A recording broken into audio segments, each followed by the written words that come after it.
All right, Bandana Blake, I'm back. Today I have a special guest. I'm really excited about this guy that we're bringing on, Devine Prince. He has the United States Freedmen Project. Just for those who aren't familiar, it's an advocacy organization focused on reparative justice for descendants of enslaved African Americans. Their stated mission is to fulfill the abandoned missions of the original Freedmen's Bureau and Freedmen's Savings Bank, advocate for federal level reparations for descendants of formerly enslaved people, and promoting historical education, political representation, and economic justice.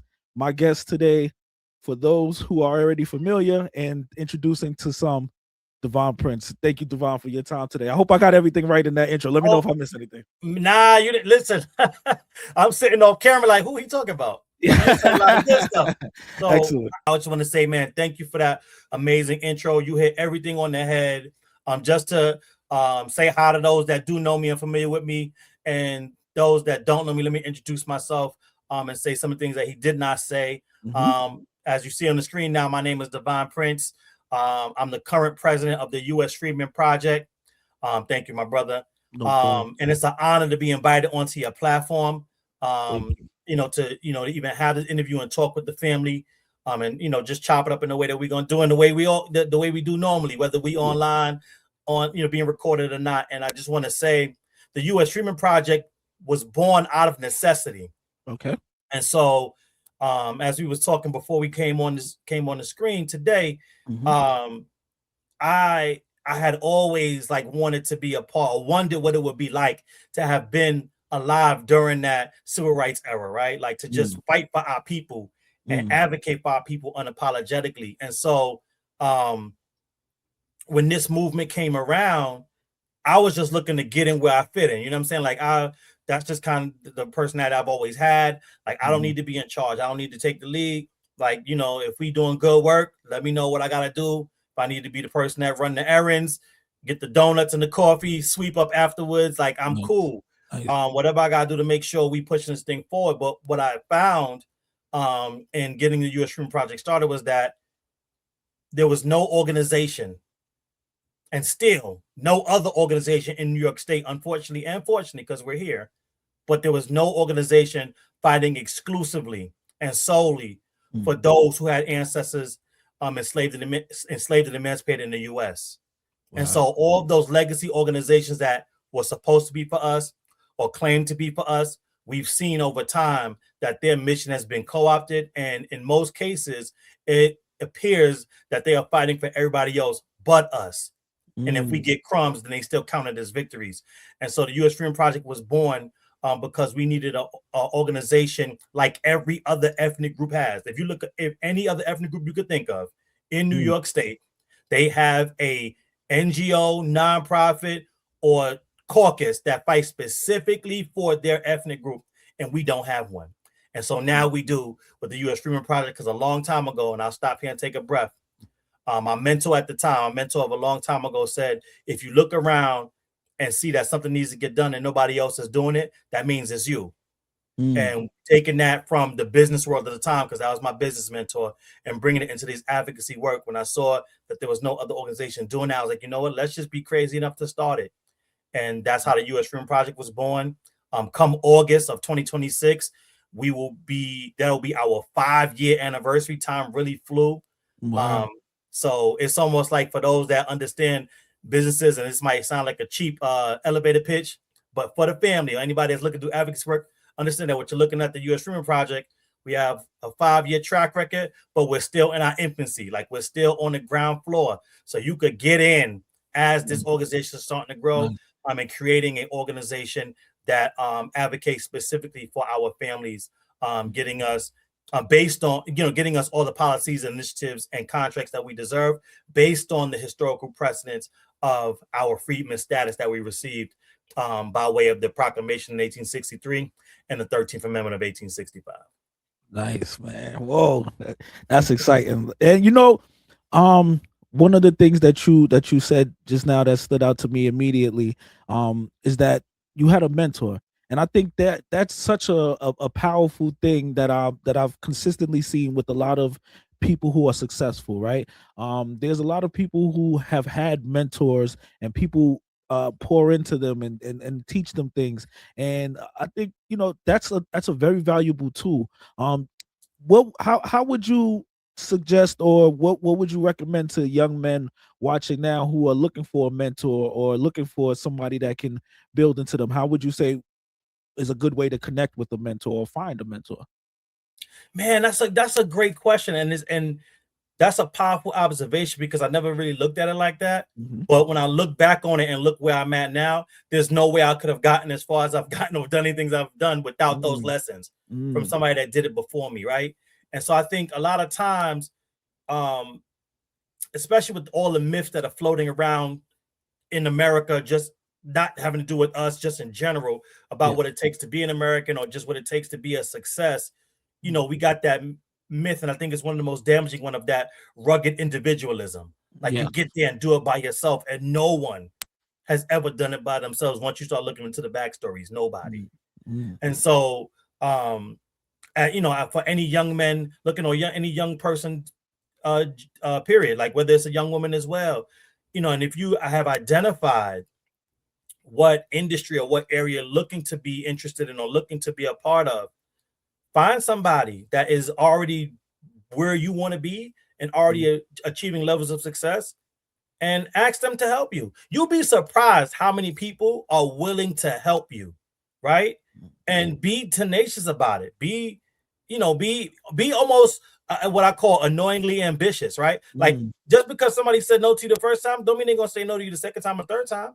Wow. Sometimes that determination alone will turn somebody's initial rejection of you, like, damn, this person ain't gonna stop. I might Mhm. as well. And it reminds me of a story of a from the motivational speaker Les Brown, where Okay. he was trying to get hired in the radio industry. And he Yeah. just kept going back every day. And it was like, yeah, we told you there's nothing here. He's like, well, I thought maybe something would have opened up overnight. And he just kept going back Okay. until the person he was asking for the job said, all right, now get out of here and go get me some coffee. And he's like, yes, sir. And that's how he started his career in Yeah. radio, right? From just Wow. going back every day, Yeah. like looking for that opportunity.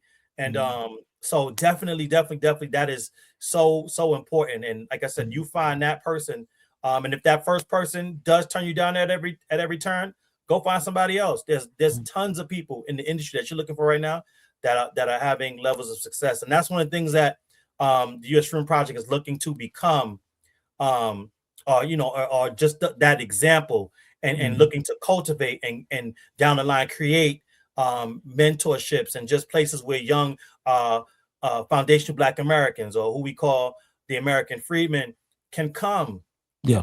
and be proud of their culture, be proud of their heritage, and learn from others in the spaces that they want to get into, or be connected through our network to other people that are in the industry that they want to be in and can mentor them. Nice. All right.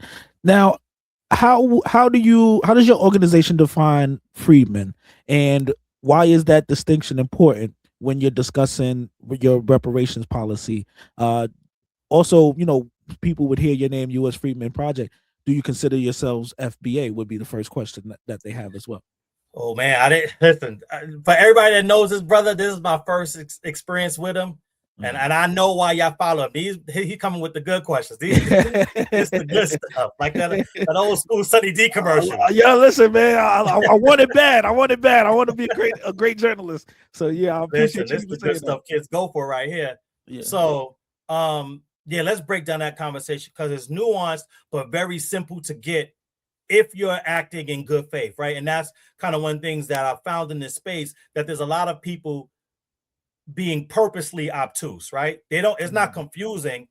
They are purposely making it confusing because they benefit off the confusion. Nice. Okay, So, break that down. and so um the reason why we choose Freeman is because due to the equal protection clause of the 14th Amendment, right?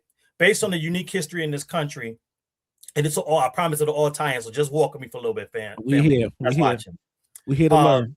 right. So the equal protection clause of the 14th Amendment protected us because at the time, and still today, we had a system of white supremacy where those in power were weaponizing whiteness against those that were non-white, specifically foundational Black Americans, the American Negro, whatever you want to call yourself at the, currently, but we're going to say exactly why we use the terms that we use, and then you can make your own decision of what you would like to be called currently.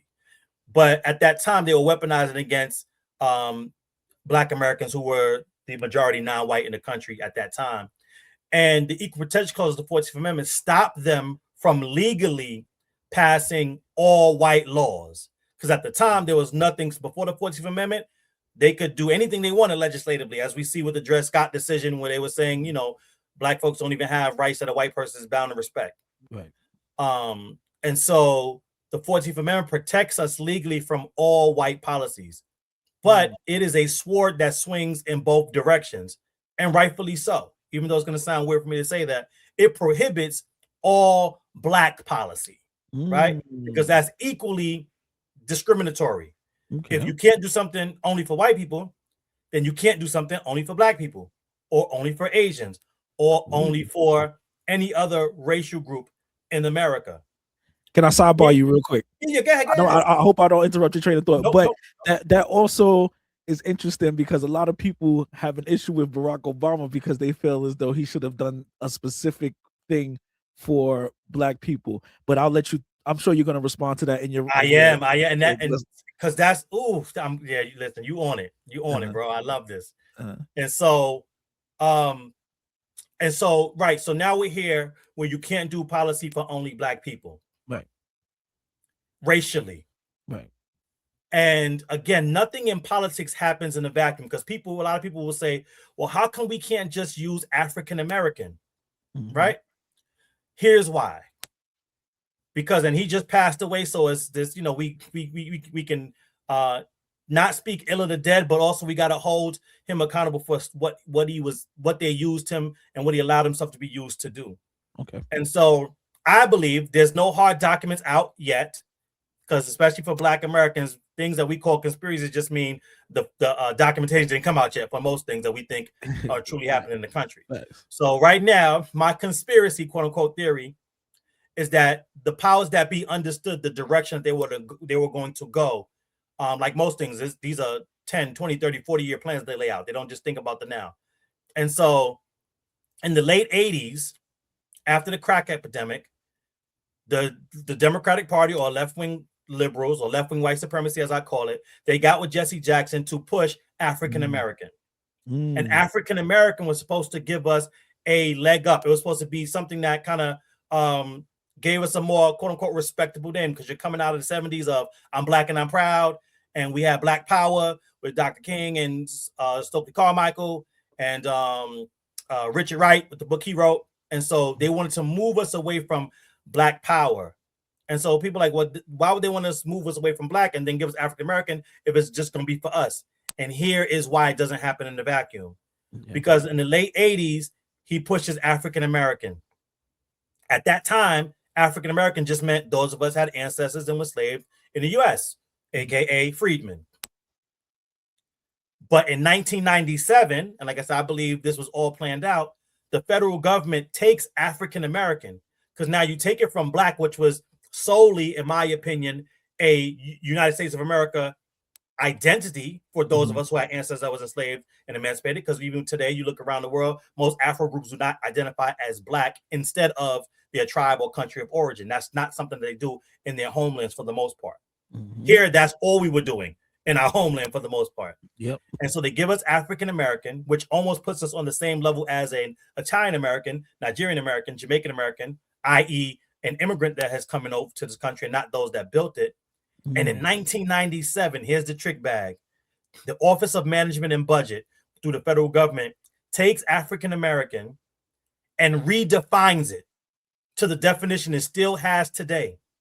And that definition is this: anyone with origins in any of the Black racial groups of Africa. So I'm gonna say that again. African American is defined as anyone with origins in any of the Black racial groups of Africa. So they took an ethnic designation for Black Americans and turned it into a racial category for anyone with origins in the Black racial groups of Africa. So what that means is that Afro-Caribbeans are African American. Continental Africans are African American. Afro-Latinos are African American. Afro-Asians like Cambodians or Thai people, they are African American. And then Black Americans are African American. Okay. But here's the rub. Someone would say, well, Elon Musk is from Africa. How come he's not an African American? And the answer to that is because he's white.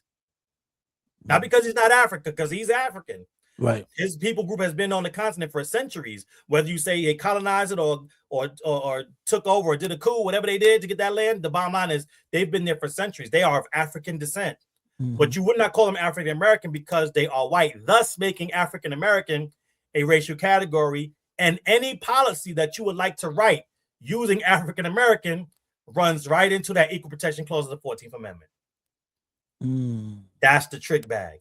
Right. And so even if we wanted to include Afro-Caribbeans, continental Africans, Afro-Latinos, Afro-Asians, and any other Afro group that immigrates to the United States in our policy, we legally and constitutionally cannot, even if we wanted to. And that's before we get to the fact that the harms that were done to American freedmen from emancipation to present day were not visited upon those Afro immigrants that largely got here after 1965. So how do you come into the country whenever you came here and get restitution for things that happened to Black Americans prior to 1965 that your family did not endure? Right. And that is the foundation of the right wing's case against reparations.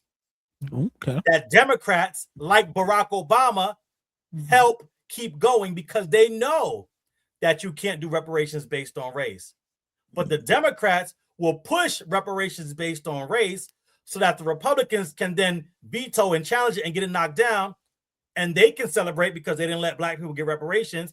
And Democrats can go to their Black base and say, but we tried, so it's not on us. Yeah. You know what I'm saying? And that's the plausible deniability that an Obama gets, or Kamala Harris gets, or Biden gets, or any Democrat that says, oh, I support reparations because I support reparations for African Americans. Right. And that's the trick bag that we've been stuck in. And so just to wrap this up, because I know I've been going for a long time and I hate to be long-winded. The reason why our organization is called the U.S. Freedmen Project is because just whether you call it God, the ancestors, who knows? I call it divine providence. Because they stuck us in African American, and that is a dead end no matter how you slice it, the ancestors woke it up in us when we would create our organization because it wasn't going to be freedmen. We had no idea about the term at the time, right? It's just as we were formulating, trying to get a name for our organization, what we're going to do moving forward, this came to us, and the research on freedmen came to us where they started the Freedmen Bank and the Freedmen Bureau in 1863. And when we looked at the arguments at the time in the 1800s on why we should get a bureau and a bank, and those that opposed it, they were saying the same thing they're saying today. They were like, yo, you're trying to do this for them because they're Negro or because they're Black, and you can't do that. And Senator Charles Sumner summed it up this way. He said, we're not started. These policies are not needed because they are Negro. They are needed because for generations, this is a class of people that have been despoiled their rights. Yes. And that is the claim now, not because we're Black, not because we're African American, it's because we are a class of people that since emancipation have been despoiled our rights to present day. That's the class. And in any suit, you have to have a class, which is why they call it a class action suit. And so freedmen is not a race. Freedmen is a status based on the class of people, the American freedmen, and what was done to that specific class of people. And that's how it transcends any constitutional challenge based on race. Because when you say freedmen, you don't have to say Black, because this country only enslaved Black people. Right. So that's it right there. That, oh man, that's so deep. I mean, that could take me so many different places, because it's like I definitely understand.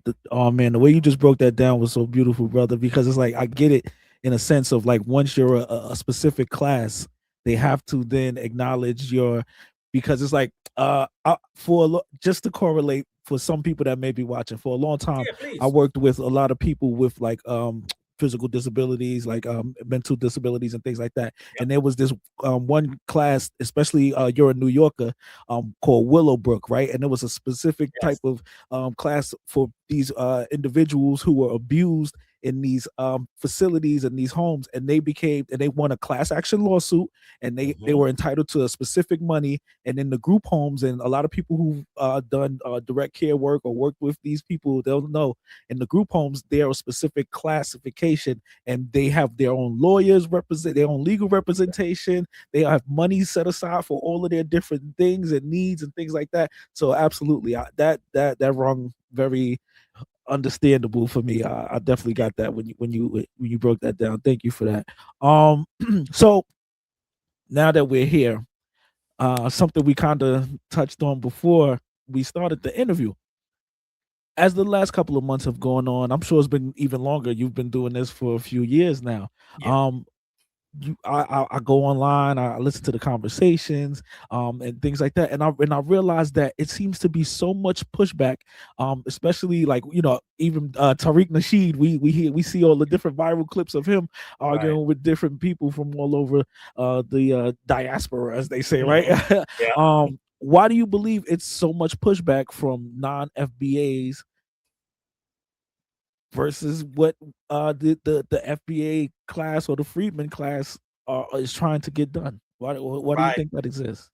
Man, great question. And I think before we get to that question, I answer that info. I just want to touch on the last piece because you asked me a part of the question. I just remembered as you was coming to this part because Yes. you asked me why do we use Foundation Black America or do we use Foundation Black American, Hmm. right? Hmm. And so, but it all ties into this next question. So that's a perfect segue. So, as far as the work that we do at the U.S. Freedmen Project, we believe is twofold.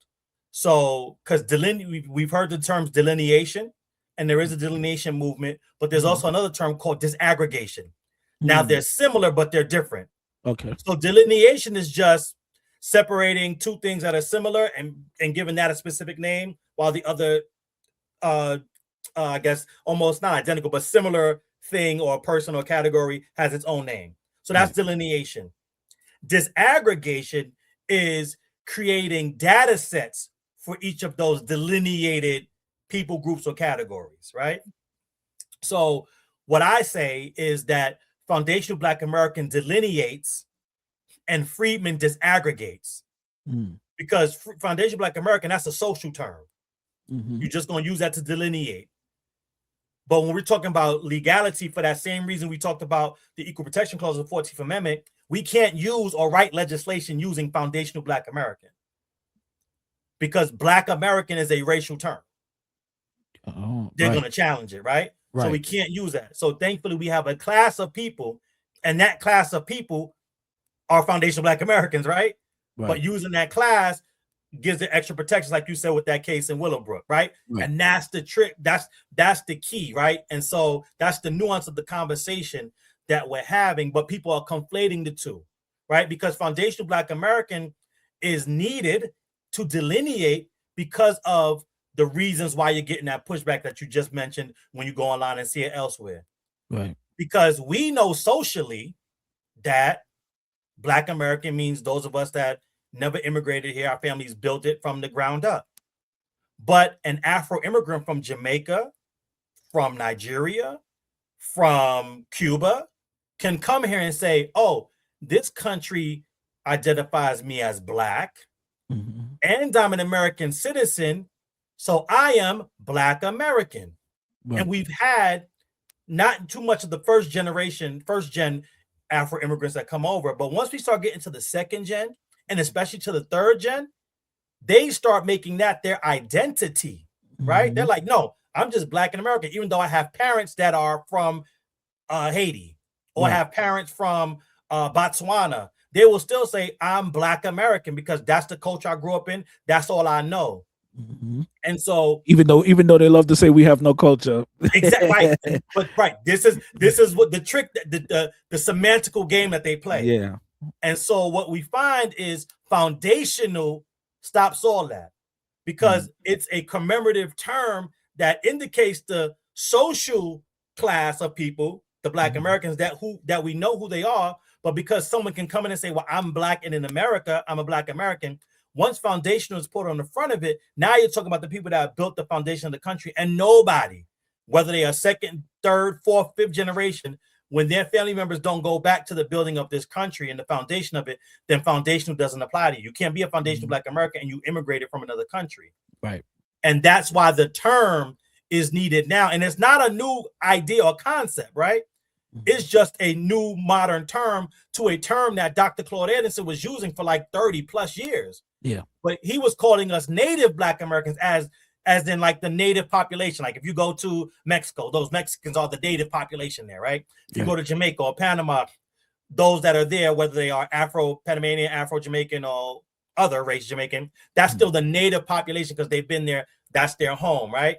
Right. And so, but when he would say native Black American, because of the conflation, bad faith arguments, but also because of the indigenous factor, where that's part of some Black Americans' genetic profile, it was getting conflated where they went, oh, does he mean Native Americans that are Black Americans, or are Black Americans the Native Americans? And so because there was that confusion, foundational was the word of choice. I've even seen people say original Black Americans, right?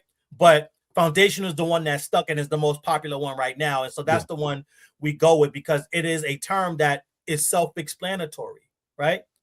If you're Black in America and your family doesn't go back to the foundation of the country, then you're not a foundation Black American. And we can't allow Black American to be the term because technically they're right when they say, oh, I'm Black and in America. And so that's why that is. But to answer the second part of that question, where you said why, and I have a couple of theories, right? But one of the ones that I think is most important, I think most prevalent, is there are a lot of people that have built up identities and entire industries on us being able to be a faceless, nameless group that is open for exploitation.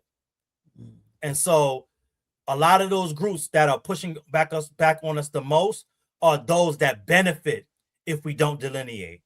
They benefit when and if we don't disaggregate. And I'll say this, with you on the show, because you're also a New Yorker, when we were advocating for reparations, for lineage-based reparations here in New York, right? Because there's a reparations commission.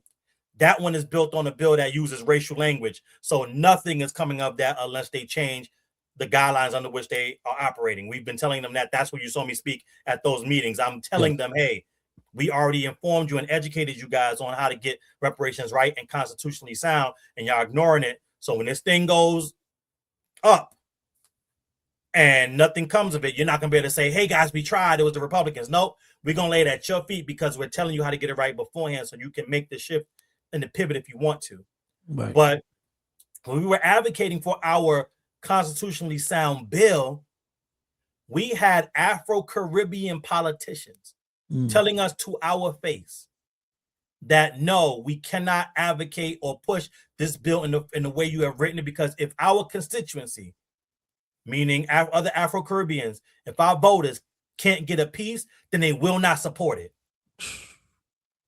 And so you know how disheartening that is to hear when I didn't even get it. Like I said this in the green room.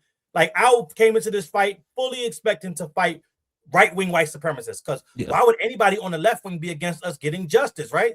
They say they're for us. They represent us. They're our base. We've been voting for them for 60 years. Obviously, nobody on the left wing will be stopping us or trying to stop us.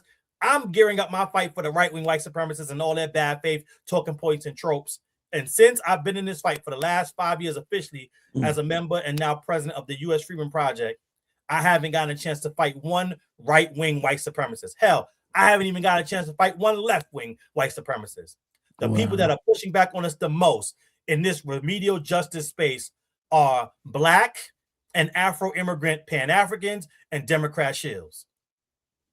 That's heartbreaking. That's heartbreaking. And it's like you would think the unity would be there, right? And I mean, and while we're here, can you tell people who may not know a little bit more about that flag that's behind you? Oh, 100%. And so, okay, so I'm not here to dump on Pan-Africanism. Most people just think, you always talking.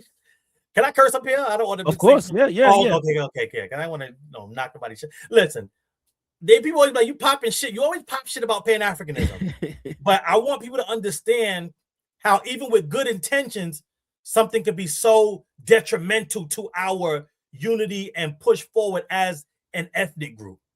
And that's kind of what Pan-Africanism has set the stage on in multiple arenas and areas. And so the flag that's behind me right here, this is the Black American Heritage Flag.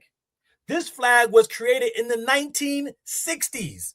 1967 by Melvin T. Charles and another brother. I can't remember his name, think of his name at the top of my head. I think it's Gleason, but I don't want to say the wrong name. But look up Black American Heritage Flag. They have an official website.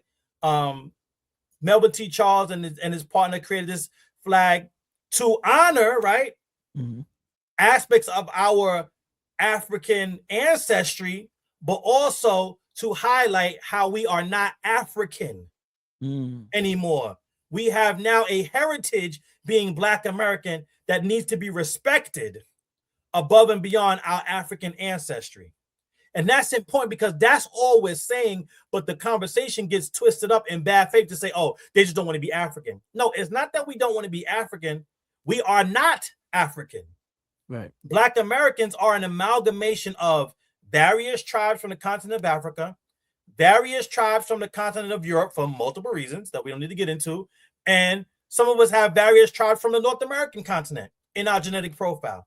That unique genetic profile can't be found anywhere on the African continent, anywhere.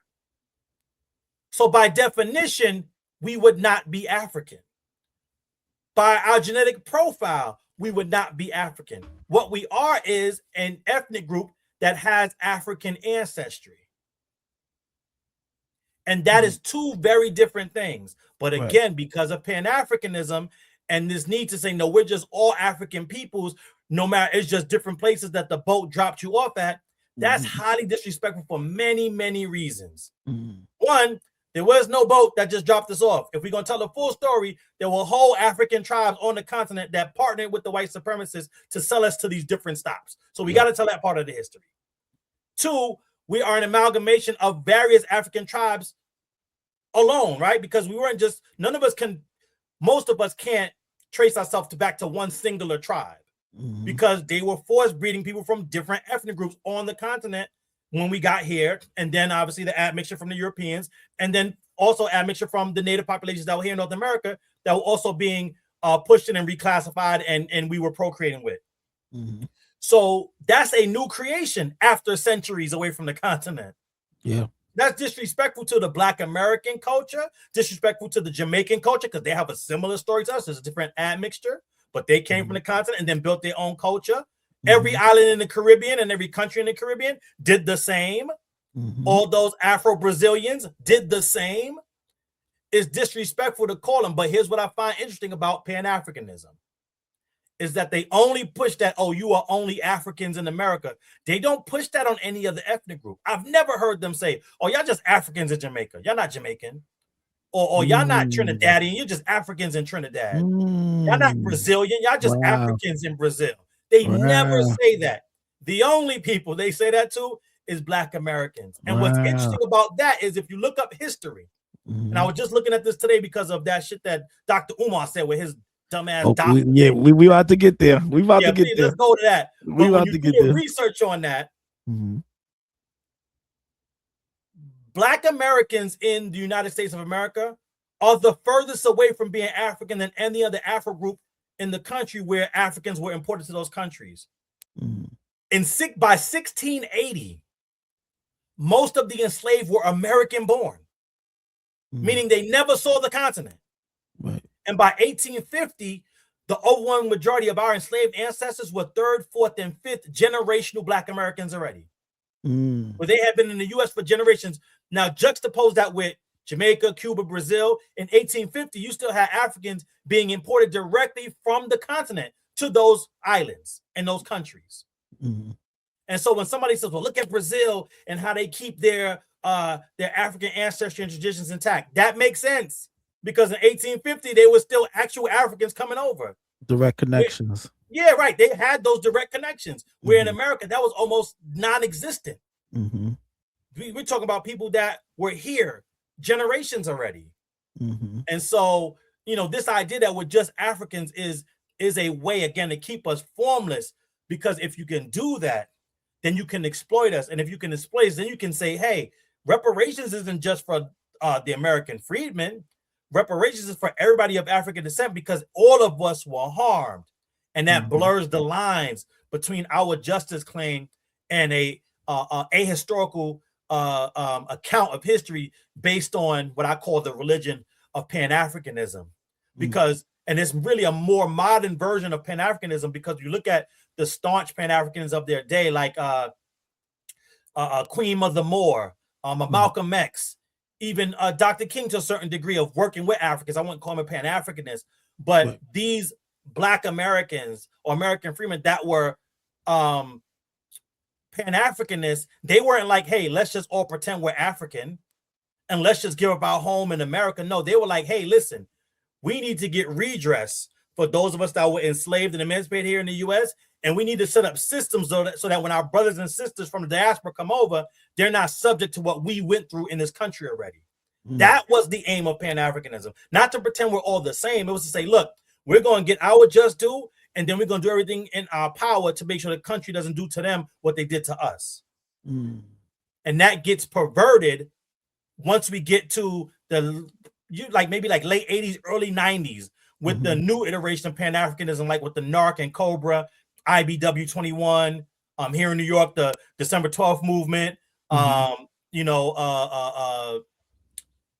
NARC, yeah, I said those, NARC and COBRA, IBW 21, and the December 12th movement. They come in, and all of a sudden, we're just Africans in America, and we're just all African peoples. And I think that was deliberate, because that's the way to cater to the African immigrants that were going to come in just a short decade later. Because if you look at it, and I'll lay here to take a breath, the overwhelming majority of African immigrants to New York and to the United States of America as a whole, you don't see a boom in African immigrants until the 2000s. Yeah.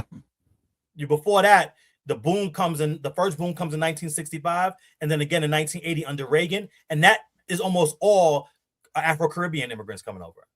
The Africans don't get here till the 2000s. Wow.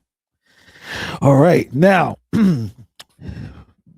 branching from that, what, in your opinion, would be acceptable reparations look like to you? So I've heard different proposals in forms of education, property, financial settlements. According to the U.S. Freedmen Project, what do you guys feel is acceptable form of reparation? So what we feel is this, and so it's too much when people say, "Oh, money or land or programs." We gotta stop. We gotta get out of our mindset of either or, and get into the mindset of and yes. So when someone say, "Is reparations land?" Yes. Is it money? Yes. Is it programs? Yes. Which one? Yes. Right? All of them. And I need ands in between those things, because we govern ourselves by the international and domestic standard of reparations, which has 5 pillars. And those 5 pillars are compensation, restitution, rehabilitation, satisfaction, and guarantees of non-repetition. And so for those, all the areas of policy, compensation, means money, and all those things together, according to those 5 pillars, is what we believe the programs, initiatives, and policies around a comprehensive reparations package has to be a part of it. So compensation is a must. And restitution, which means anyone that had their land stolen, or any individual claims like that, anything that was stolen or taken or denied, that's under restitution. When we start talking about rehabilitation, we're talking about some of the mental things I've heard, like maybe like a Dr. DeGruy say, that slavery syndrome and stuff like that's been passed down, right? Post-slavery disorder or post-slavery syndrome, things of that nature. Like, help us get our mind right. Any type of therapy or rehabilitation that we desire or need should not be on our dime, right? We didn't cause the harm, and so the harm group should be responsible for the repair to repair the harm that they caused. So that's rehabilitation. Mm. But again, rehabilitation also kind of overlaps with some of the things we're talking about, restitution. Like we're going to rehab all those things that were taken and now were lost, right? And then we get satisfaction. And this is an important one because this is what's not happening in a lot of these commissions and initiatives set up around the country. Satisfaction means that the harmed group tells you when the claim has been satisfied. It's not you say, I'm gonna do one thing and this should do, or this is what it should be. It's like, no, the harmed group gets together and lets you know, yep, now we're done. Now we're satisfied with what has been done and what has been, how you've chosen to repair it. And then guarantees of non-repetitions when you start to get all the policies, right? When they're talking about schooling or education or all those things that have to be done policy-wise, that falls under the guarantees of non-repetition because everything that we're looking to have policies done for were things that policies or initiatives or the general consensus were put in place to stop us in the first place. It's not we like, hey, we never wanted to get education, so now we want some education. It's like, no, y'all denied us quality education, made us go to schools that were subpar, ruined our industries, so now we need policy for that. So that is a part of the guarantees of non-repetition. And so that's what we believe it needs to be. And that's why it has to be based on that class of people, because only that class of people went through and endured all the things that all 5 of those pillars would cover, right? Whereas if we start talking about letting in Afro immigrants that came in 1965, and we start talking about, okay, well, now how do we provide restitution for this group? There's not an Afro immigrant in this country today that had their land stolen in the ways that the American freedmen's land was stolen, where they just ran you up off your land through white domestic terrorism, and you just could never go back because you might get lynched. That did not happen to anybody from the Caribbean or from the continent of Africa or from Latin America or Central America. That just did not happen. And that's the issue that we're facing when the people are trying to push those two claims together.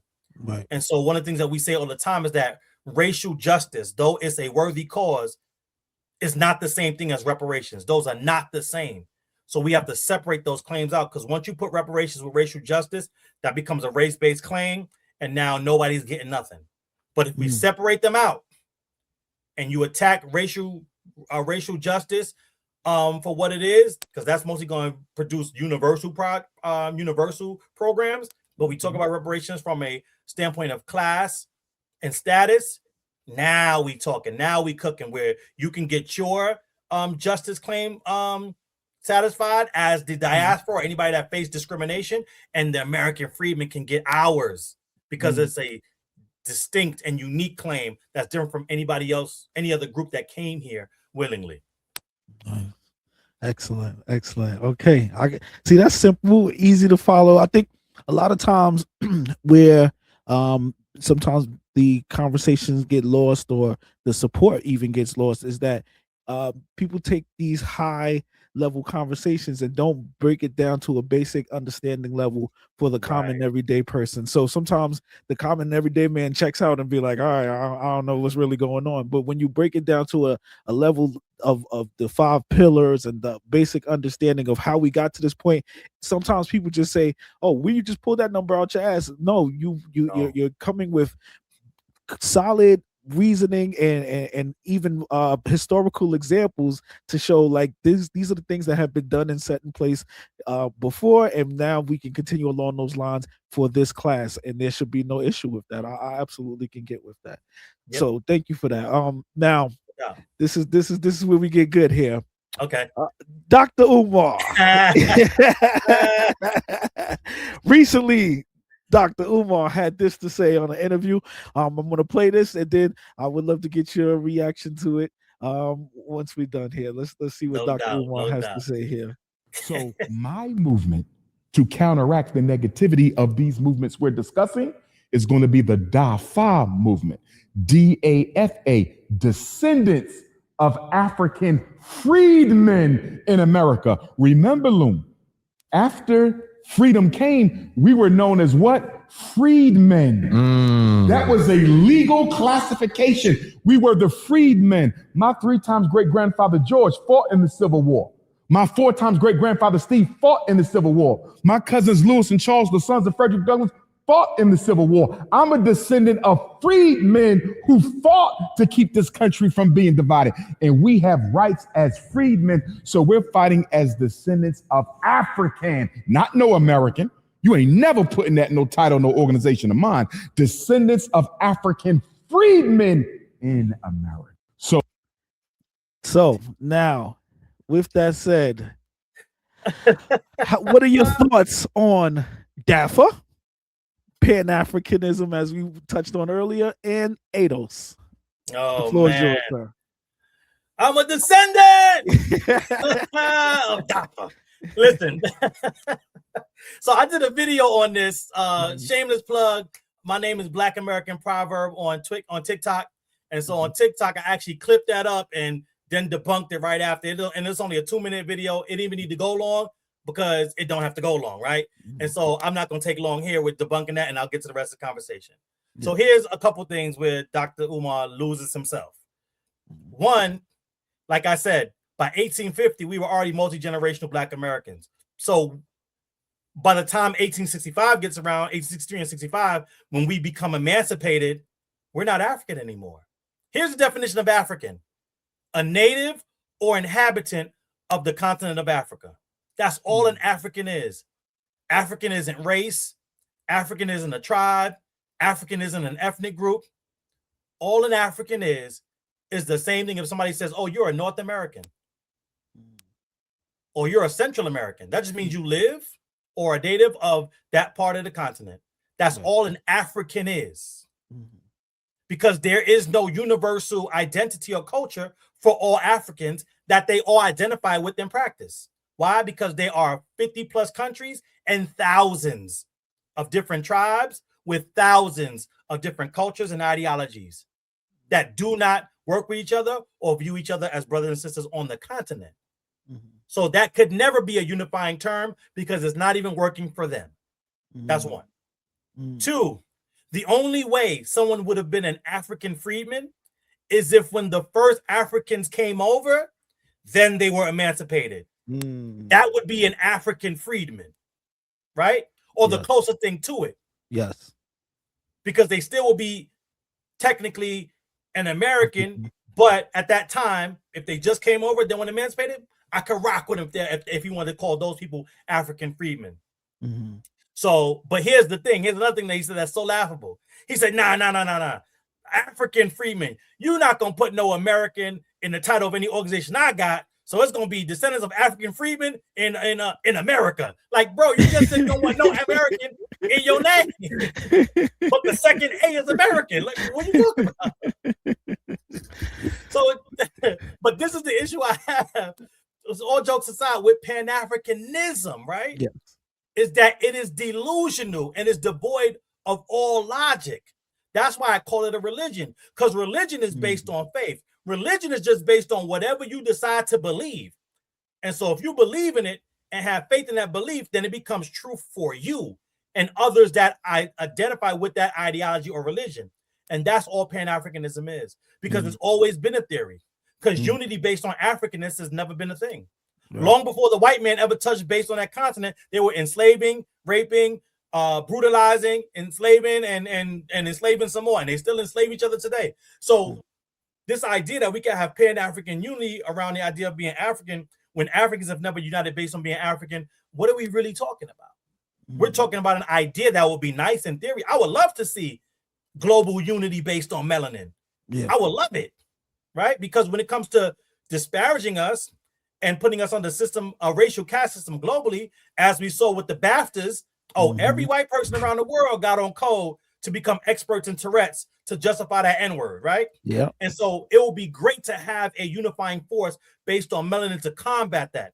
What we've seen, though, is that throughout the history of history, that has never been the case with those on the continent. The closest thing you have of people using a singular identity to unify across all different geographical, differences in the culture and tribal differences in the culture are foundational Black Americans.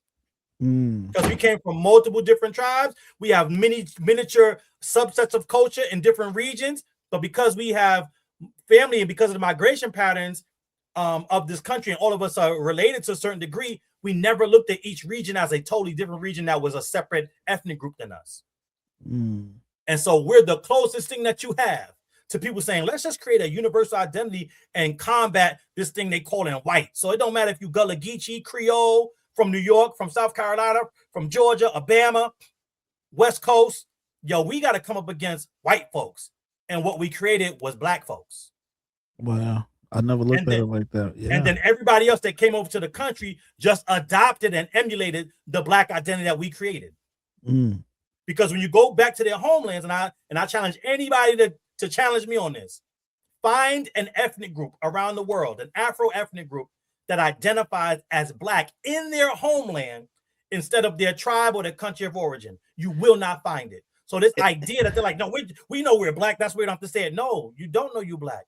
Because Black is a universal identity that you come together under and get on code to fight against white folks. Y'all not doing that nowhere else in the world. You're right. And it's funny because I mean, like maybe a year ago, if not a few months ago, as a great example of that, the singer Tyler, they asked her about her Blackness, and she said, "I'm colored," and people were so up in arms and offended, but not understanding Black does not exist outside of America the way that. So that's an exactly example. That's a pinpoint example. All right. Yeah, even in South Africa, even with apartheid, even with experiencing something as close to us as you can get while not being in America, right? The categories are still like the Bantu people of South Africa, they're called African. And then they have Zulu and different tribes. They don't call themselves Black. Then you got the coloreds, and then you got white folks, the Afrikaners. Yes. That's it. Right now, they understand that they were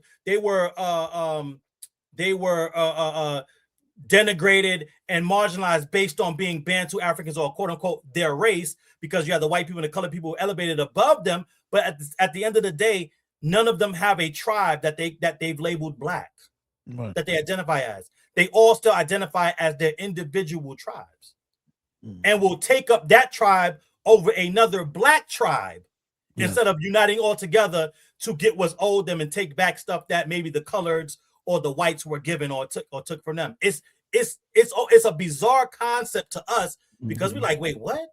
Yeah. And y'all the majority over there? Right. Like, you know how much hell we've been able to raise by forever being like 13 or 14% of this population because they keep bringing more people in on top of us every time we create more of us. Like, we can't even fathom that idea of being the majority somewhere and y'all letting the minority come up in there and bust you upside your head with sticks and ropes.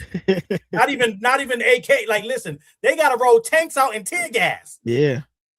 In a city that we might be the majority of.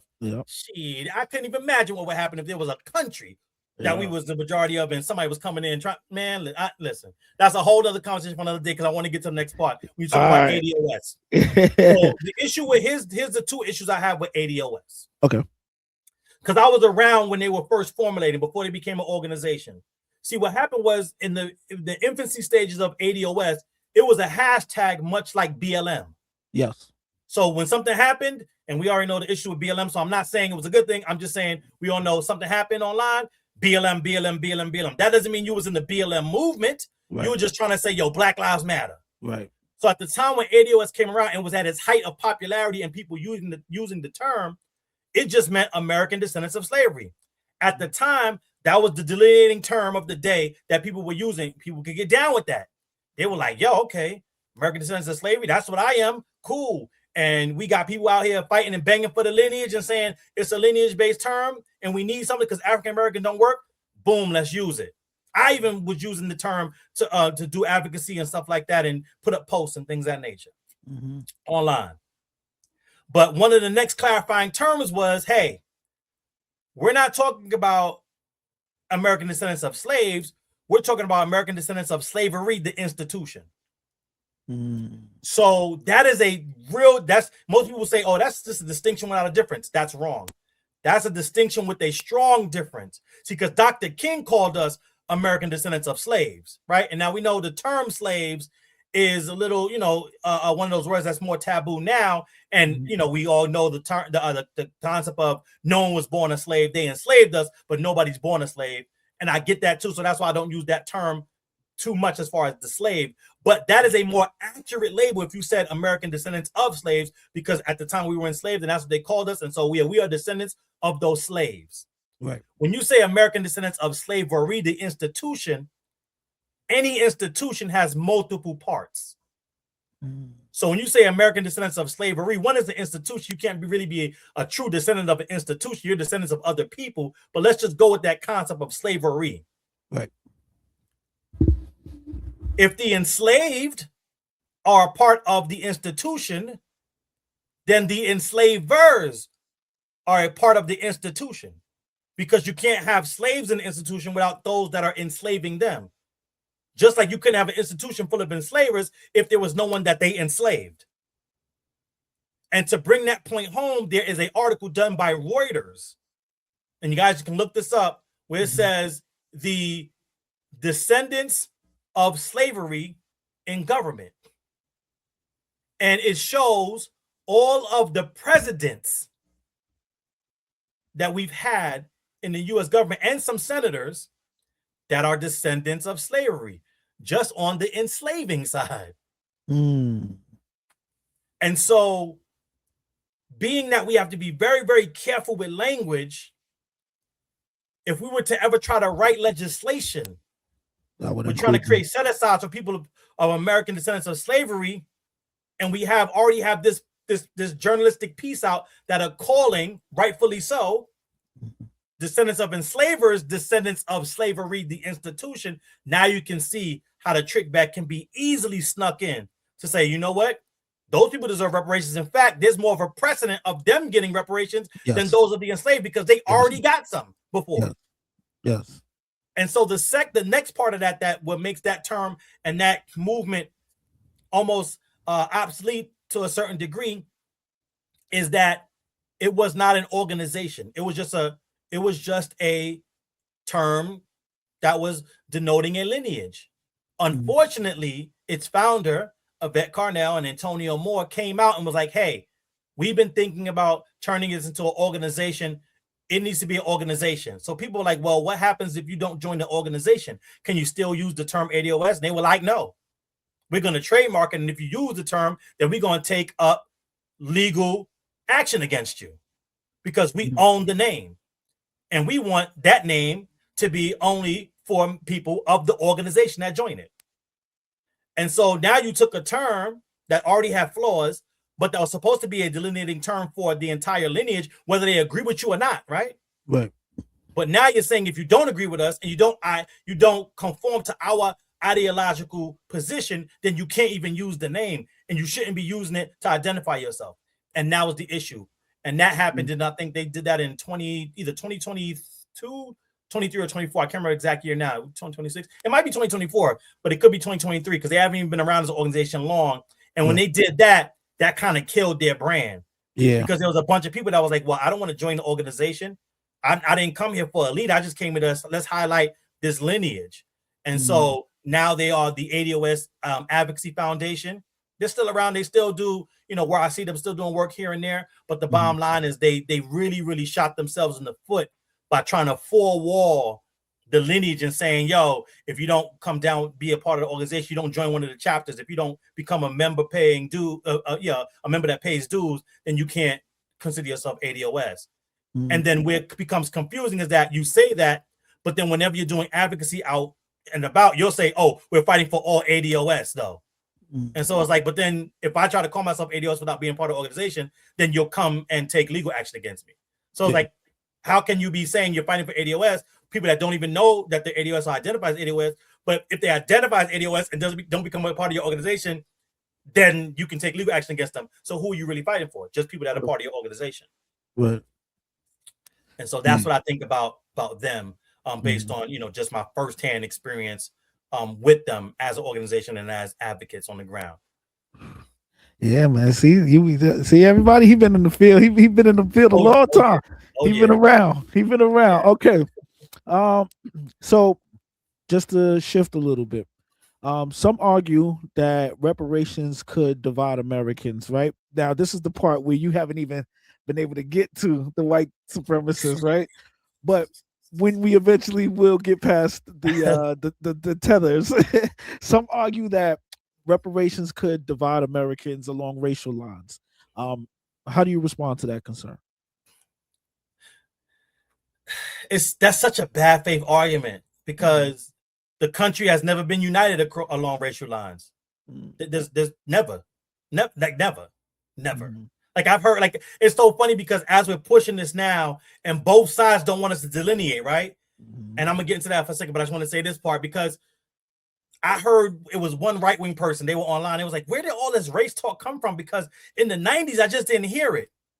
And I'm like, in the 90s?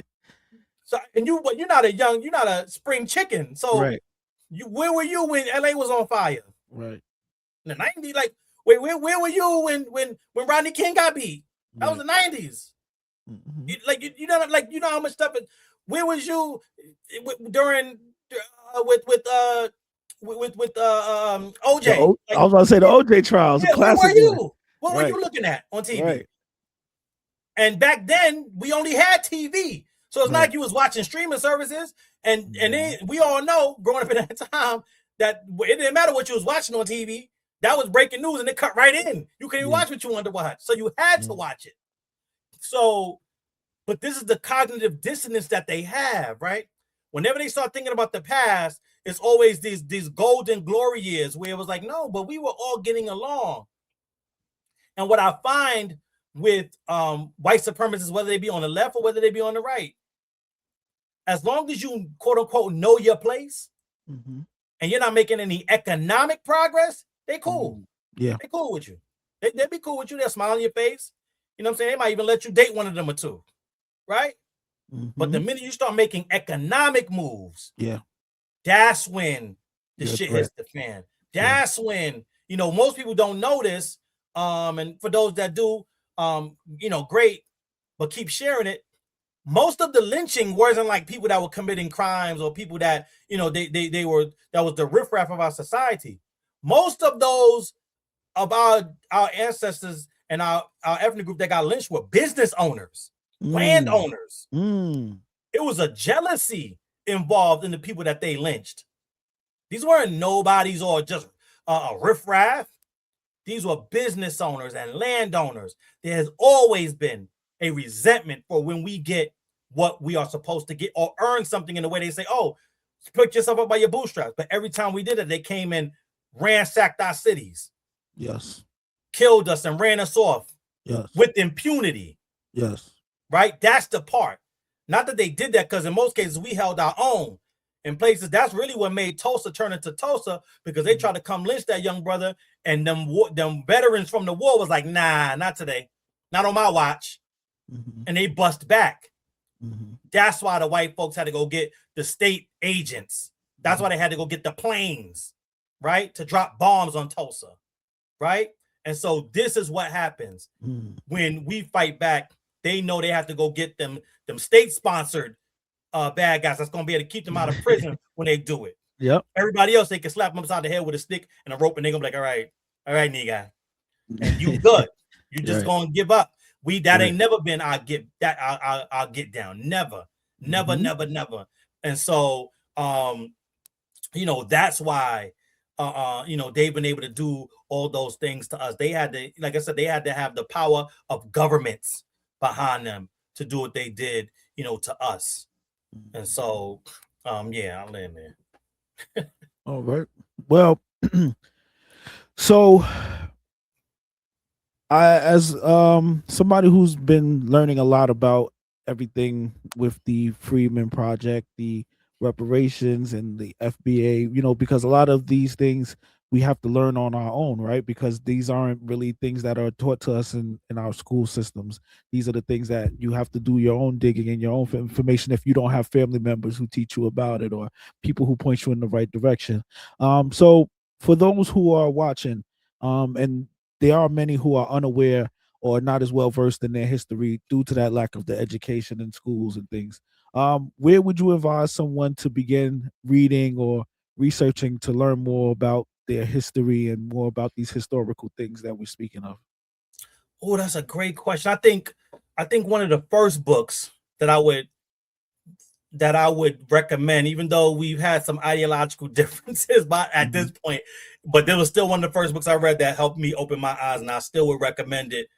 Even though he kind of moved in a more not totally in this direction, but a little bit. He's moving really, really close to like racial reparations. And I don't know why, but we got to keep an eye on that. But I would still recommend his first book, Dr. Sandy Darity, From Here to Equality. That is like the reparations Bible. That thing from A to Z documents and lays out the harms done against American freemen. Now, he doesn't use that term in the book. He's still using blacks, and I think Black Americans, but that's fine. But he lays out all the harms done to our specific group.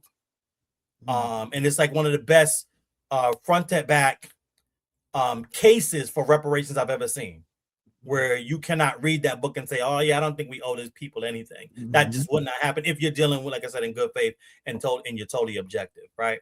Like that book will teach you and also give you that in your spirit to say, oh yeah, we are old and now I need to fight for it, because that's what it did for me. Nice. Okay, excellent. Thank you. I hope everybody checks it out. I'll post it a link or a picture of it as well while in this conversation. So critics often also ask, how would reparations be funded? What is your organization's proposal for how to be paid for when it comes to reparations? Great question, right? And so obviously we hear all the time, which is a red herring again, because none of these rebuttals are made in good faith or based on facts and figures and data. They'll say, oh, well, I don't want my taxes going towards that. Or so what, we going to tax Black Americans to pay Black Americans reparations? No. The question would be that I would have as the best rebuttal now, since obviously things have happened since then, because before I didn't have a present day example until 2020, right? Okay. And so in 2020, when all that COVID relief money went out, your taxes weren't raised one bit. Right? When they started doing the stimulus checks, nobody's taxes were raised. In fact, when they gave all that money to the Ukraine, right? When they was first starting that war with Russia, nobody's taxes went up. Now, here's one of the key elements of that is that you have to control. You can't flood the market, right? So that you can control for inflation. But as we see as well, they didn't raise nobody's taxes when they started paying all these set-asides and freebies to the illegal aliens that was coming over in the quote-unquote migrant crisis that was in the different states and centuries. We live in New York, so you already know what they was doing here in New York. Got a busload. You know what I mean? It was wild. And they was lying to us, telling us, oh, they can't get no housing. They can't get no vouchers. They can't get no money for food. They can't get nothing. They can't get those hotel stays. They can't be in those affordable apartments that are empty and use them as homeless shelters. And then we found out all that shit was being done. Yep. So when they want to find a way, they find a way. And so, but nobody's taxes went up. Now they were spending tax money, right? And the money for the budget in New York and these other sanctuary cities that's supposed to be going for other things, but nobody's taxes went up. Now, Mom Donnie's talking about raising taxes, but that's an entire conversation for a different day, right? Yeah. But that's what I would say. It's something called MMT, Modern Monetary Theory. And the theory is that in layman's terms, that the Federal Reserve can print as much money as they want. And they do, right? And so, because for a long time, and that's why people were arguing back and forth about whether or not the United States of America would be or would ever get back on the gold standard. But because we don't have any gold and that's not our standard, they're like, nah, we'll print it and it'll be backed by this military that we got over here. Yeah. Right? Guns and butter. That's what we're going to back by. Right. We don't need no guns. You see that gun over there? Yeah. You see that tank? and that's what I'm not justifying. I'm saying that's the system that we have here. Yeah. So they can print as much money as they want, as we've seen for other causes, and that is the plan. Not taxes. Not we got to take in so much and then we pay it. It will be paid out through the Federal Reserve's ability to print money, as we've seen with COVID and with, like I said, the war in Ukraine, and with the stimulus package money that went out. And so that's what it will be used for, controlling for inflation, obviously. And then there's other ways in which, to use, like, baby bonds have been floated around a little bit. There's different ways to do the different areas of reparations and restitution. But with the compensation, we're not talking about raising taxes or having black people pay taxes to pay themselves reparations. That just doesn't happen, right? And in fact, that's never happened. Right. For any reparations claim. And this is why it's such bad faith. Now, obviously, it wouldn't be as robust and as comprehensive as it needs to be for American freedom, because y'all waited so goddamn long. But no reparations package in the United States of America has ever been paid through taxes. Even when you talk about the Civil Liberties Act of 1988, where they pay the Japanese. And just to buffer our earlier point, to kind of piggyback on what you said about Willowbrook, it's always been by class of people. See, people get misconstrued. Like, oh, they did it for Japanese. How come they can't do it for blacks? They did it for Jews. How come they can't do it for blacks? One, I mean, we already know the Jewish thing, that didn't even happen here. But so it's different laws that govern them. But the bottom line is, all Jewish people don't get reparations for the Holocaust, right? You got to be a descendant of someone that survived the Holocaust, not all the other Jews that are here that came from different places, right? Same thing with the Civil Liberties Act of 1988. Not all Japanese got it. And to buffer how ridiculous Pan-Africanism is, not all Asians in America got reparations for what happened to the Japanese, even though at that time, no Asian was safe from discrimination or marginalization, right? You had the Chinese Exclusion Act that had remnants going on at the same time they did that to them during World War II, right? So there was a case to made, well, I know you intern Japanese, but all Asians are getting treated badly. How come we can't get reparations? Because that's the conversation that we're having when it comes to American freedom. Like, well, Afro immigrants come here and catch strays, or will possibly get brutalized or unalived by the police. Those are two different things. And so for that reason, that's why all Asians didn't get a piece of the Civil Liberties Act. In fact, not even all Japanese that were interned got reparations, because they were a separate class of people. See, there were American citizens that were interned. They got the reparations. There were Japanese people from Peru that America brought over to America and then interned, but they weren't a part of that justice claim either. Because that wasn't the same class of people. Right. Those are Peruvian Japanese. That's a separate claim. Now, y'all can make y'all claim, and I'm not sure, I can't remember off the top of my head if they ever did, because it might have been extended to them later on down the line. I'm not 100% sure on that. But I know in the initial Civil Liberties Act of 1988, no Peruvian Japanese interned person received reparations, because it was a separate claim. And that's what we're talking about. It's real simple when you're dealing in good faith and trying to do it right. When you're trying to do some bullshit, that's when you start hearing these crazy ass conversations about, oh, everybody of African descent needs to get something because look what America did to my country. Okay, bro, then start the imperialism claim. And I will support you in that. But don't put your imperialism claim on top of my claim for remedial justice based on what they did to us since 1865 to present day. That's just crazy. Why would you want to put those two together? That's like that's like me trying to go prosecute somebody for murder. Somebody sees that I'm prosecuting this dude for murder, and they're like, yo, hold on. One day I was getting on the train with that dude, and he pushed me out the way so he could sit down. So I want to jump on your claim. I was like, no, hold on, wait. No. Did he harm you? Yes. Right. Is it the same case as my murder case? No. Right. Now you could use my murder case to say, yo, this person was always the bad person. That's why I should get some type of compensation for the way he pushed me down on that train that day, and I'm okay with that. But if you tell me I need to get down on your murder case because he pushed me out the way on the train, I'm gonna look at you like you crazy. And like you're trying to muddy the waters and mess my case up. Because that ain't got nothing to do with my case. Excellent. And that's what's happening largely through Pan-Africanism. And in my opinion, it's just my opinion, not even the organization's opinion. So I don't want to even indict the organization. This is Devine Prince's own personal opinion. Yes. I think the Pan-Africans are doing it at the direction of the left-wing white supremacists in the Democrat Party that do not want us to get reparations either. Because it's not just the Republicans that are against reparations. So are the Democrats. Right. That makes sense. That makes a lot of sense. Now, wow, that was beautifully stated, man. And I love that metaphor about the murder trial and everything. That was dope. That was amazing. All right, so 2 more questions, and I'm gonna let you go. Yeah. Being that especially being a New York resident, we have certain people in office and things like that that you would hope can pick up the movement and start to push things through, right? When you look at certain stars of the left white nationalist party, I believe it was the white supremacy.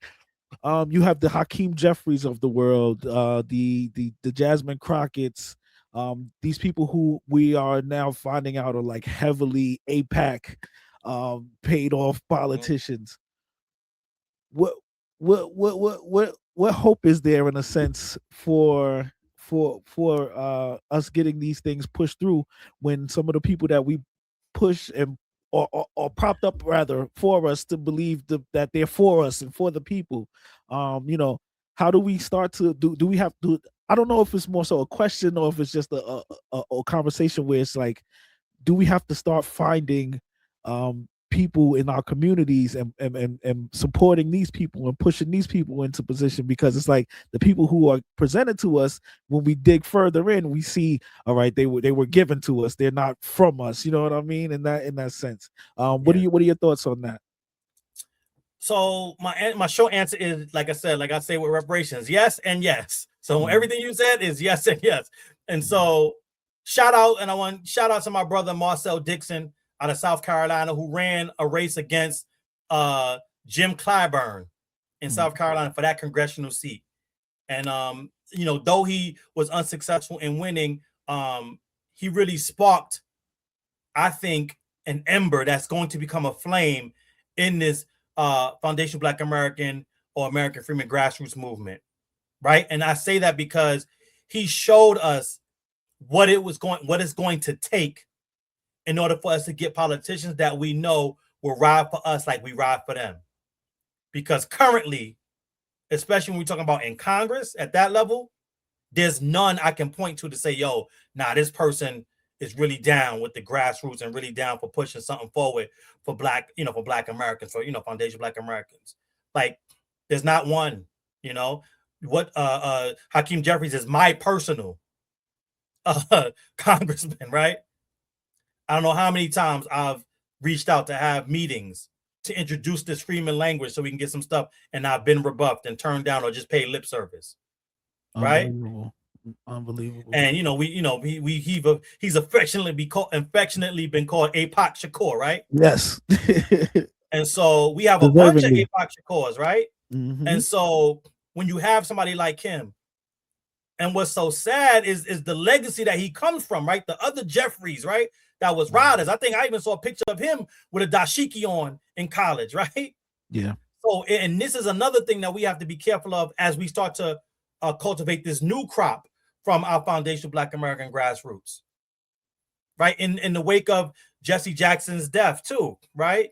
Now with Jesse, I don't know, but I do know that at one point, Fat Al Sharpton was a rider, right? He didn't make all the right decisions, but Fat Al Sharpton was riding for the people. Right.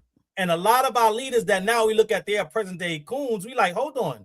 Damn, there was a time where you was rocking with the people. What happened? In high school, you was the man, homie. Yeah. Like, yeah. What the fuck happened to you? Yeah. Like, and we see like with a lot of them, not all of them, because all of them been kind of, selected agents from the start if we look real deep. But some of them really started out as riders. Yeah. And so we gotta study that, because we gotta make sure that the ones that we raise up now from the grassroots for this next generation don't get co-opted the same way, because that is a well-known tactic of left and right-wing white supremacy, right? It's like, if we can't beat them, co-opt them. Right. and they've co-opted many, many people. Like I said, I don't know if Hakeem Jeffries ever was a rider, like I think his uncle, but like I said, I did see a picture of him at his student union with his little dashiki on, advocating for black something. You know what I'm saying? So I will say that. And so I think the answer is going to be us raising up members from the grassroots like a Marcel Dixon. And even if they don't win the first time, run again. Yep. And run again. And the great thing about it is there's no limit, right? And there's no shame in running against a machine in a rigged system and coming up short. There's no shame in that, because we already know it's not based on merit totally, right? We understand it's flawed and rigged, but it's the one we got. Yeah. And I think that's really what it's going to take. Somebody getting in office. And we've had some of them, right? Like we had some mayors and people that really rode for the people, and didn't matter how much dirt they try to throw on them. At the end of the day, people was like, yo, I know he do this. I know I ain't saying no names, but I know he was on that narcotic. But yo, he got us some contracts, right? Like he got us some jobs.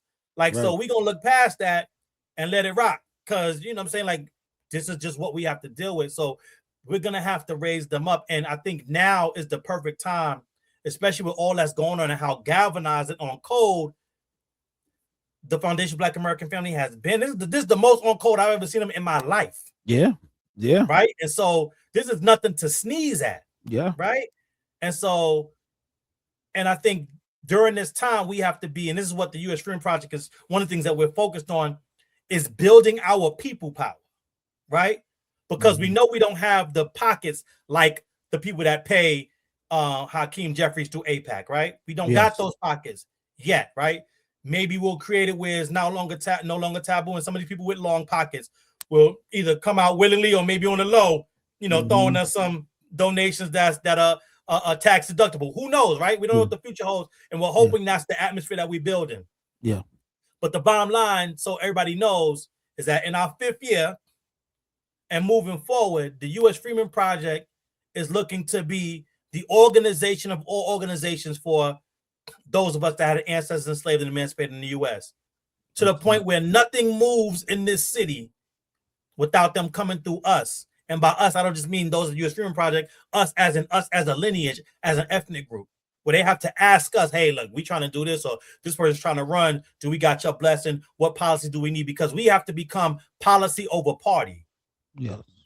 If somebody's not giving us the policy that we demand and know we deserve, then they don't get our vote. It's no more freebies. Yes. Right. And immediately they'll say, well, what about a Trump? What about him? We've had many white supremacist presidents. Like, are you kidding me? That's our life in this country.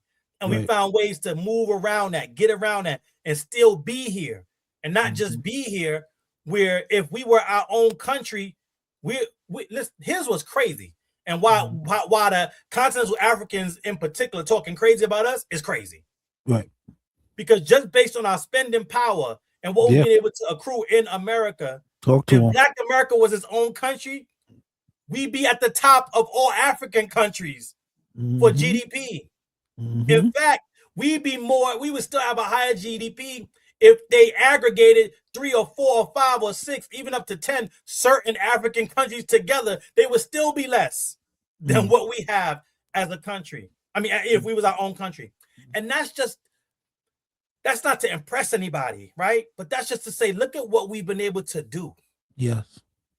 And what's really wild is that they will sit back and say, instead of giving us props, and this is why I believe like a lot of it is built on jealousy and this idea that they need to be better than Black Americans to some form of fashion, because that's the white supremacists keep telling them, oh, you better than them, you smarter than them, you work harder than them. Rather than give us props, they try to find examples, and they'll say, hey, you just be able to do that because you're around the white person, the white people. And it's like, yo, do you know what being around these white people, what they were doing while they were around us? Word. Like, do you not know the history, or you just being purposely obtuse? Like, they never gave us shit.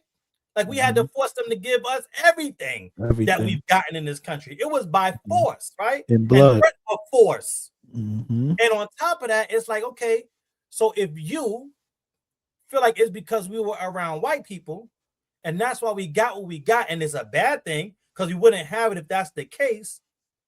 Then when they come colonize you in your country, how come y'all don't come up?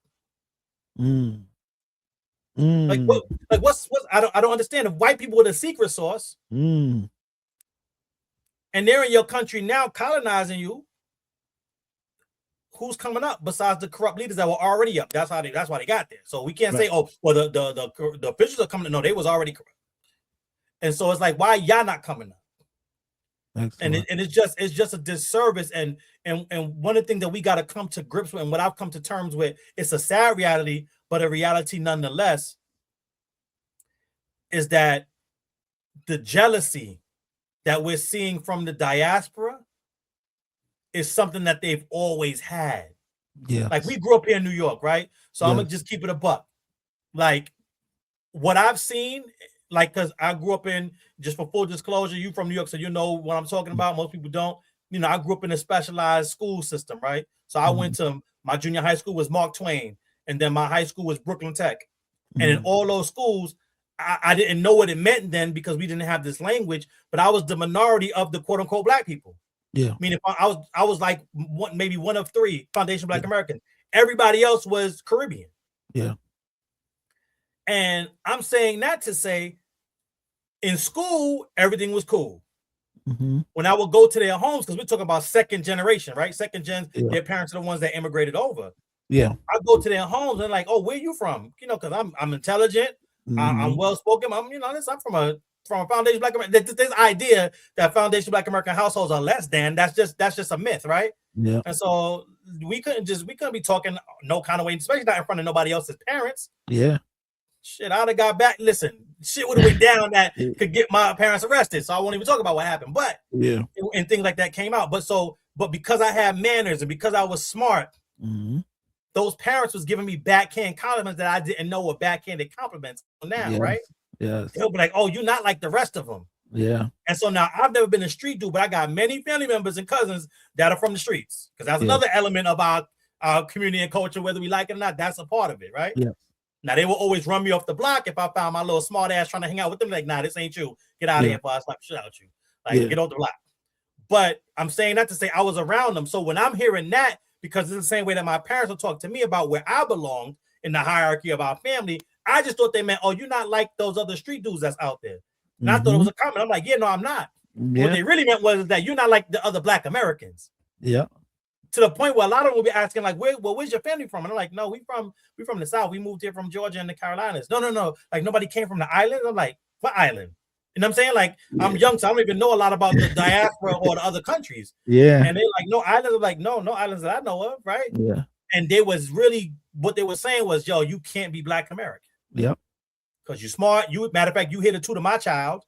So where are you really, really from? And you got manners. Yep. Yeah, right. And so that's this, like I said, going back to full circle to one of the first questions you asked, that's what we were dealing with. Yeah. And that's what's manifesting itself out. Because what's happening is that when your whole idea, see, we understand it when there's white folks, and I'll say it like this.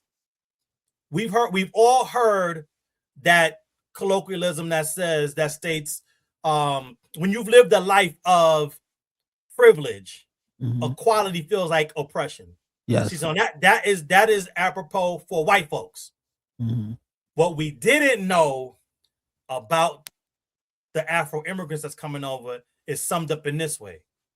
When you've lived a life of cultural exploitation, boundaries feel like division.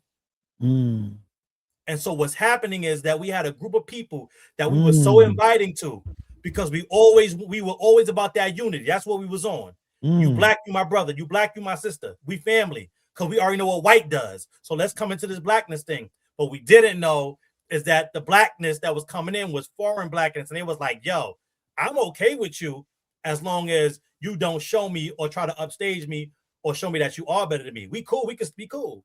The minute I see that, and you start trying to now make boundaries around what's yours and I can't just have it, now you being divisive. Because I'm supposed to always just have access to your stuff while you don't have access to mine. That's just normal. And because we made that normal, because we're pushing back against it now, it's division. Because we're pushing back against it now, it's also tantamount to what you see in a abusive relationship, where that abuser tells you, "Oh, you ain't shit without me. Go ahead and leave." And for most of it, because we grew up with Pan-Africans, we was like, no, we're not saying that. Hold on, no, you going too far. Like, hold on, chill. I'm not saying we trying to leave. We just trying to say, hold on, don't be just talking bad about my mama and them. Don't be talking bad about my cousin and them. They might be a little bit ratchet, but we got a culture. Don't say that. Right. But now that we in the delineation movement, they're saying, you know what? If that's how you're gonna be, leave. We like, okay, we leaving. Now they've moved past that stage of you ain't shit without me to the last stage of the abusive relationship where they're like, yo, if I can't have you, nobody can. And that's what we're at with the tether class. They're on something like, yo, if we can't take your culture and exploit it no more, then we gonna make sure we try to burn the whole shit down. And that's what we're seeing with the pushback. They're trying to burn the shit down. They're trying to slander it to death. They're trying to say it doesn't even exist. And so, it's unfortunate, but I think the quicker we come to terms with that, we'll be able to find those in the diaspora that are the riders, because the tether class isn't everybody. It's not. There's a lot of people that's here, right? But a lot of people that's in the country still there. Most of them who are more than likely to identify with us, because they there being suppressed too by their government and by the ones that come over here to undermine us. That's why a lot of them had to leave their country, because they're doing bullshit over there and they come here and do bullshit too, right? Yep. So they get us more than the other people, but there's still some here that I work closely with, that work with the U.S. Freedom Project, that are not foundational Black American freemen. They're like, no, this is some bullshit. In fact, all the people that are close to me that are Afro immigrants are telling me, yo, y'all should have delineated a long time ago. Because we already knew the bullshit that a lot of our people was on, and we wasn't cool with it. Now, I do have some questions on, well, why didn't you let me know? Or why aren't you guys checking them for us? But that's a conversation for another day. But the simple fact that you are an ally and you're like, well, you know what? I'm not going to be against y'all. I might even be able to point out some of them that's doing bullshit so you could be aware of them. That's really, at the end of the day, all we've ever asked white people of too. Right. We never really asked you to go out there and be John Brown and start killing folks. We just said, yo, be the white spook that sat by the door, be the Casper, and say, yo, so-and-so is talking about tomorrow they're gonna do this, or here's the bullshit little legislation they're trying to pass. We trying to say do that. And if you do that because of our fighting spirit, because our track record, or we can take care of the rest if you just gave us that. Yeah. If you do more, great. But if you just do that much, we could work wonders. And that's all I say to the people, to the Caribbeans that are in my circle, that are like family. That's all I tell them to do. Like, yo, just tell me the people that's bullshitting. Because it's not even like it doesn't even matter to me the ones that don't like us and talk shit and say we don't got culture. That's fine. Lies are gonna lie. That's you a teller. That's what you're supposed to do. Right. The people I have a problem with are the ones that have gotten into political power and weaponized their ethnic group against us. And that is what we're fighting against in the U.S. Freeman Project. Right? Like that's what we're up against. We're up against Afro-Caribbean politicians that are weaponizing the power that they've been able to accrue on the backs of foundational Black American politicians, and they're using that now to keep us and lock us out of things that are supposed to be for us. Right? Like the first time we advocated for the reparations claim, we were talking to Assemblywoman Salages. Now, she is the chairwoman of the Black Caucus here. She's a Haitian American. And she lied to us about the legislation, told us she was going to keep us in the loop so that we can have this community involvement and community engagement, knowing the whole time she wanted to push racial reparations so her constituency, who are Caribbean, could get a piece. To the point where she used her power to try to stop multiple things that we were trying to do to educate the rest of the legislators. This is what we're talking about. We're not talking about people that are doing name calling or saying Black people don't got no culture. Now, yeah, that's bullshit too. But that's bullshit. I'm talking about the real shit that is stopping us from getting the policies and legislation that we deserve. How are you the chair of the Black Caucus and you locking Black constituents out? Man, listen. That's one of the things that makes my blood boil more than anything right now, is to see so many people who look like us get in positions of power and replace the gatekeepers and become the gatekeepers themselves.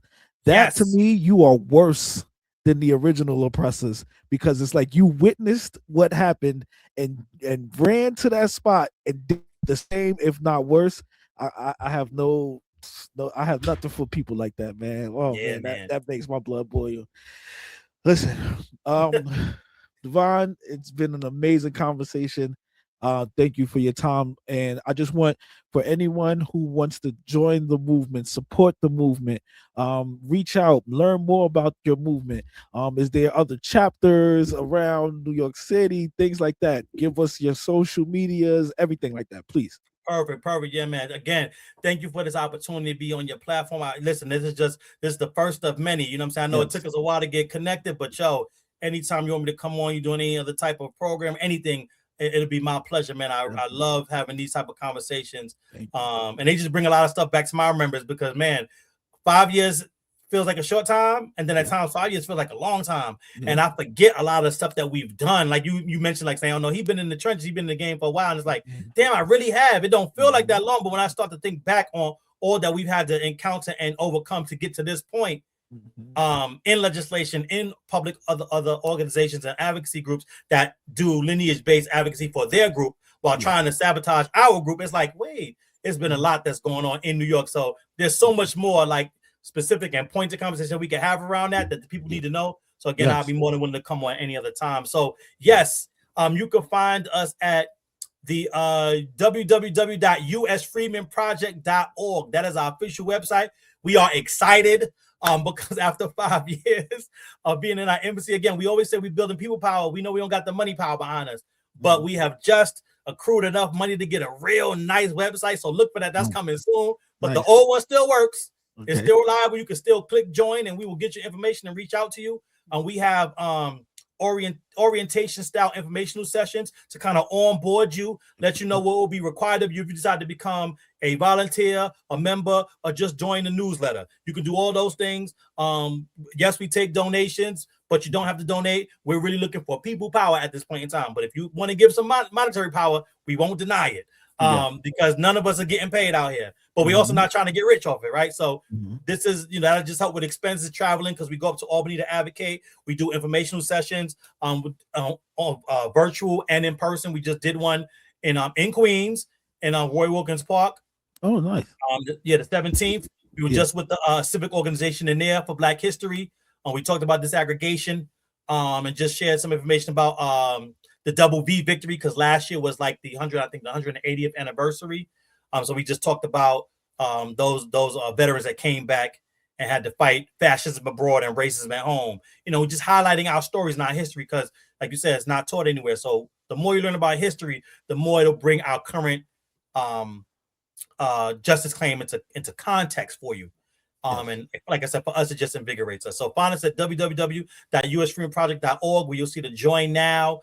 And you can give your information and say how you would like to join or what you would like to donate as far as time, expertise, or whatever the case is. And we'll get back to you and let you know what's going on with an orientation meeting or a personal sit down if you missed it and it's going to be a while before the next one. So that's first and foremost. We are also on Twitter at US Freeman Project. At US Freeman PRJ. So that's US Freeman PRJ. That's the @ that is where you can follow us. You'll get like updates on what's going on around the Reparations Commission here in New York, the next meeting, where we're going to be at if we're going to do a situation like what we did in the 17th in Queens. And my personal social, I'm currently on. I do the US Freedom Project Twitter, but I'm also on TikTok, because I think one of the biggest keys is us getting the youth. Like, we have to get the youth involved. We got to get that demographic. And so I am Black American Proverb on TikTok. I'm fairly new, so you won't see a lot of videos on there, but it's a growing page. We will be putting more content up. Like I said, recently I did put the debunking DAFA and Dr. Johnson on there. It's a little bit, some comicalness on there, just a little bit. We try to, not keep it light where we can, but just also it's full of facts as well. And that's the kind of content that will be on there with a little bit of personal stuff as we move forward. And I think that's about it. That's where you can find us. And we're definitely looking, like I said, to do some good work with you as we continue to grow this thing out. And that's all I got, brother. Thank you for letting me come on this platform and have a conversation with you. For the monetary donations, do we find that on the website? Is there a Cash App, a Zelle? Oh, yes. Right. So we take donations through, because we are 501c3. We take donations through PayPal. It is on the site. You click on PayPal, you click on the link, and that will take you directly to our PayPal. And you can do one time, monthly, yearly, whatever you want. They also have an option, which I think is cool, where, because I think PayPal takes a cut, there's even a button where it says, okay, cover the PayPal cost. So like if you gave like $20, then we would get like, I don't know, like $18 of it, right? So if you click that button, it'll add the dollar something on it to say, okay, the 20 will go directly there. So if you click, go down a little bit. All right. This is a nice layout. Okay. Yeah, it's our first one. So we see what it says donate. Go up a little bit. Right there, it says donate using PayPal right there. Yep. You go there, and our page comes right up. And you click that donate button on the right. Oh, matter of fact, this same thing. This is the Giving Fund page. Did it something else happen? Let me see, because I know sometimes we got to fix. I know we're in the process of don't see this secure PayPal browser. Okay, there it goes. Mm-hmm. So this is the page that we have, and yeah, like I said, but look for the new pages coming real soon. We're really excited about it. But that is our page we could give to our Giving Fund. All right, and please, everyone, this is a beautiful movement. It's birthed out of love. These people are giving their time, and I really want us all to support. If you enjoyed this content, please make sure that we can continue to uplift these people, and I will make a donation myself as well. Devine, thank you, man. Listen, one thing, because they will kill me if I don't do this. I don't know, I almost forgot, but bring another page. So there's another page if you want to go to it. It is our sister that we work with here in New York. You probably seen her. If you've seen me, you probably seen her out and about. She goes hard on TikTok and on social media promoting. She's another one of our people that is essentially our outreach arm. She has put a website together because we are also doing a disaggregation campaign currently. So if you go to bit.ly /BREUCK call to action. That is our sister Brooke. She's also from Brooklyn, Brooklyn native. And she got ties to Queens too. So she both of us put together. She has put a page together where you can there we go. So right there, as you can see, the top link is the US. That's our website that we was just on. That's all the contact us stuff, but that's our email address there as well. X.com right underneath that is our Twitter handle. And then if you click this donate page, click that donate button, because the other one is our Giving Fund. So we have two, but this is the one I was talking about. See, this one has where you can do the one time, monthly, yearly. And then if you click that box, let's say if you click, click the $10 one. Now click the box. See, so it'll make your donation $10.70, because if you donate 10, they take 70 cents out. So if you want us to get the whole 10, they'll charge you $10.70 so they can get their cut and we get the 10. So, but you don't have to do that. We understand. Listen, we know money's tight for everybody, but this is just one of the things I like about this page, that it does that, and then you can do that one time, monthly, or even yearly. So, and that will go toward us doing some organizational work, getting the flyers that we hand out, and also the trips that we do when we go up to Albany. We're looking to do a day of advocacy. So we'll keep you posted and keep the family posted on that, because we want to go and have our voices heard in Albany. But if you back out of this page, this is where the meat and potatoes are for the family to be able to help us in a very major way. So if you come back to that same page. Yep. Hold on 1 second. No doubt. I'm with you. Got you. Right.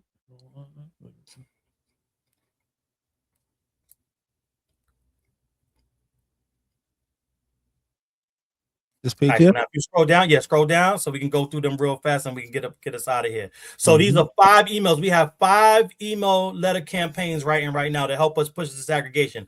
So as I mentioned earlier in this interview, delineation, Foundation of Black American delineates, Freedmen disaggregates, because delineation is just a social term, letting people know, hey, we are our own ethnic group, right?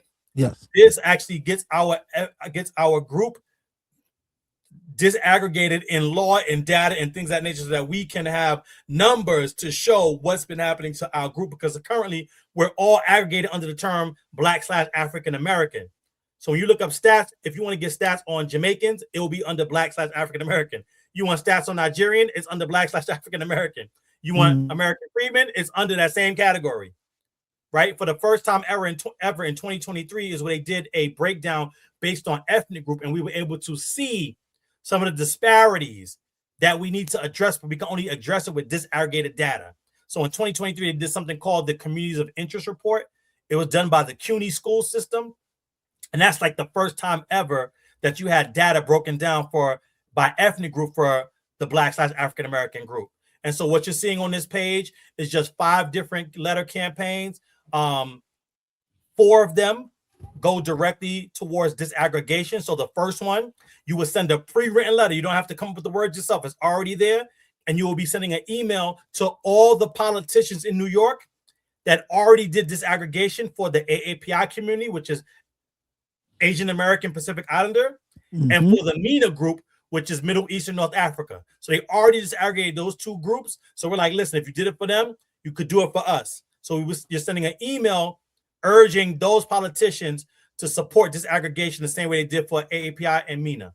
Nice. The next one is a email that goes directly to everybody on the Black Legislative Task Force in New York. So we got Black electeds that's supposed to be pushing Black issues, and there's far too many of them that are not on this bill pushing it, and it benefits everybody, quote unquote, Black in New York.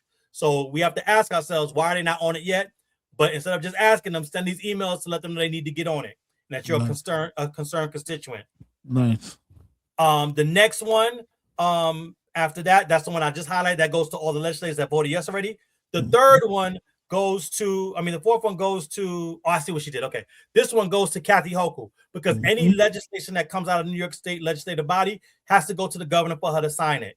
And so we're sending letters to her as well to let her and her staff know, look, this is coming down the pipe. I need you to support this. So those are the 3 for disaggregation. The first one, if you go back up, I messed up the order a little bit, but the first one is to correct the current legislation that created the New York State Reparations Task Force. Because that Reparations Task Force is written for people of African descent, that is a race-based bill. Ed Bloom and the right-wing quote-unquote activists have already said anything coming out of that New York State Reparations Commission, we're going to challenge it, because it's going to be based on racial language, because they got the language wrong, ignoring what we tried to tell them about freedmen and how to get it right. So we have a freedmen bill in the New York State legislative body that is right there. That number is up there on that bill right before number 1. It says, tell the New York legislators support bill A5603. And that will take you right to that bill. You can read through it because we're totally transparent.